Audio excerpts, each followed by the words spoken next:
translators, believers, founding fathers, and many, many others who set the stage, this opportunity at the beginning of the year to focus on what it was that launched the restoration from its foundation. What was it that did that? It was a question. Somebody had a question. Somebody lacked wisdom. Somebody had doubts about religion. And I think that's an important thing to understand as members of the church, because I'm not always sure that we look positively or feel positively about questions in the church. Like there's something wrong with that. That if somebody expresses uncertainties or wants to understand the whys of an issue more deeply, that it must mean that they're losing their faith or they aren't a very good member of the church. How could they question such things? That's just not the case. The story of the restoration of the church should offer us encouragement as we face our own questions and reservations. And I think it's a good thing to cover this right at the beginning of the year, since some aspects of church history can be challenging for people. I believe there's far more that's moving and uplifting and beautiful about church history. But there are some messy parts too. There are human fingerprints on the restoration, as God used imperfect people to accomplish a great work. So the major thrust of this lesson, the truth, when I have questions or uncertainties, I can act in faith, seek to see things with an eternal perspective, and trust in divinely appointed sources. For an object to this lesson, I would bring in a puzzle. And for an icebreaker, I just talk about puzzles for a little bit. Ask if anybody likes to do puzzles. What's the biggest or the hardest or their favorite puzzle that they've ever put together? And then I'd be sure to ask somebody to explain the process that they go through when they put together a puzzle. And for me, I like to start by organizing all the pieces out flat on the table and then separating out the border pieces, being sure to locate the corners. And then I build the border first. After the border, I usually find an easy section of the puzzle to work on first. A bright color that stands out prominently amongst all the pieces and makes it easier to locate. And then I slowly do more and more sections until I can finally piece in the more difficult and ambiguous sections of the puzzle. I believe that building our faith and testimonies can kind of be like putting a puzzle together. It's something that we do piece by piece, line upon line, here a little, there a little. And as you build a puzzle, you may very well come upon the following situation. Have you ever found a piece that just didn't seem to fit anywhere? Maybe it even seemed like it wasn't even part of the puzzle at all, or you had no idea to, to where you would even group it. Have you ever had that kind of experience when it came to the gospel? Are there pieces of church doctrine, church history, church policies, statements made by church leaders, or past practices that you struggle with? Pieces that in your mind don't seem to fit with what you know about the rest of the puzzle. What do we do when we encounter pieces like that? And is it even okay to have uncertainties and questions? In answer to that, I point you to the Proclamation on the Restoration, paragraph 2. Why did Joseph go into the sacred grove to pray? Answer, he had questions. Right? He had questions about which church he should join. He had questions regarding the salvation of his soul. What's the moral of the story? The restoration was founded on the experience of somebody asking questions. Is it okay then to have questions? To have struggles with our faith? Yes. In fact, I believe that God intended that to be the case. This is one of the purposes of mortality. What did we learn just a few months ago in Ether 12:6? You receive no witness until after the trial of your faith. Our faith was meant to be tried, tested, challenged. And then through that challenge, a strong faith is forged. But just, you don't have to take my word for it here. This is what Elder Uchtdorf says. Is it all right to have questions about the church or its doctrines? My dear young friends, we are a question-asking people because we know that inquiry leads to truth. That is the way that the church got its start, from a young man who had questions. In fact, I'm not sure how one can discover truth without asking questions. Inquiry is the birthplace of testimony. Asking questions isn't a sign of weakness. It's a precursor of growth.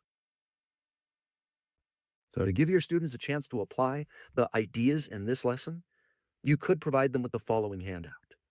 Invite them to think of a question or a concern that they may have as far as the gospel or the church is concerned. Although I don't think you need to require this of them. I mean, we don't want to force people into a situation where they're questioning faith, but just invite them to use this sheet if there's something of that nature on their minds already. And those that don't can still feel free to take notes on the suggestions. So the problem is not in having questions or uncertainties. The problem lies in what we do with them. That's the key. Joseph Smith did something about his questions. And we're going to be examining that process in 2 weeks when we study the first part of Joseph Smith history. But the church has encouraged us, as seminary teachers, to teach our students to apply 3 very specific strategies when it comes to dealing with questions. And I think they're brilliant. This is very applicable, and not just for seminary students, but all true disciples of Jesus Christ, all people of faith. So I take the time to lead them through a brief explanation of those 3 strategies.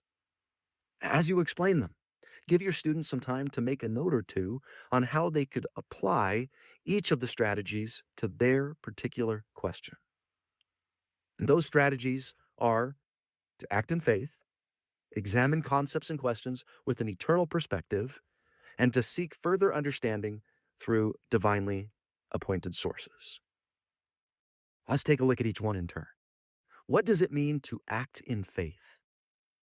It means to realize that we must act in order to find answers to our questions.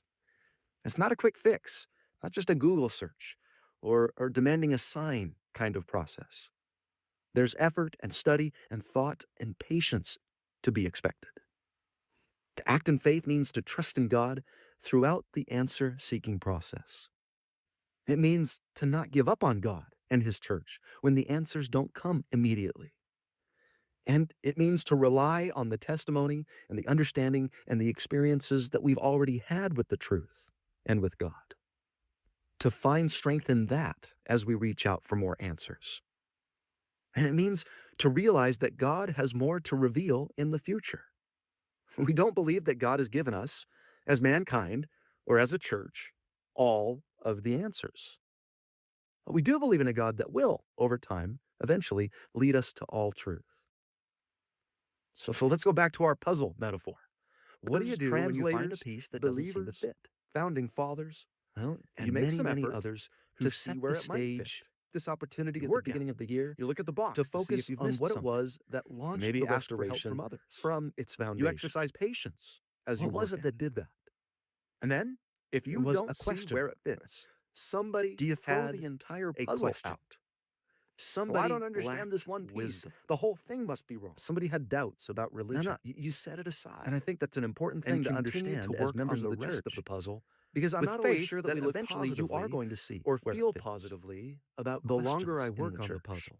Stick with it. Like there's something wrong. The more likely I am that if somebody expresses where it uncertainties or wants to understand the why that every question that's out there, every uncertainty that it must mean that they're losing their faith or they aren't a very good member of the church and will find a place in the puzzle of our faith.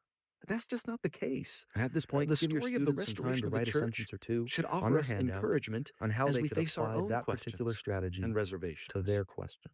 And I think it's a good thing to cover this. And what does it mean to examine concepts and questions with an eternal perspective? Some aspects of church history, and that means to consider our questions challenging for people with the entire plan of salvation. I believe there's far more that's moving and uplifting and beautiful. Or to try and view our questions from God's perspective, rather than just some messy parts too. The perspective of mortality. There are human fingerprints. We're careful not to just blindly accept the world's opinions as God used imperfect or only consider this life and to accomplish a great work.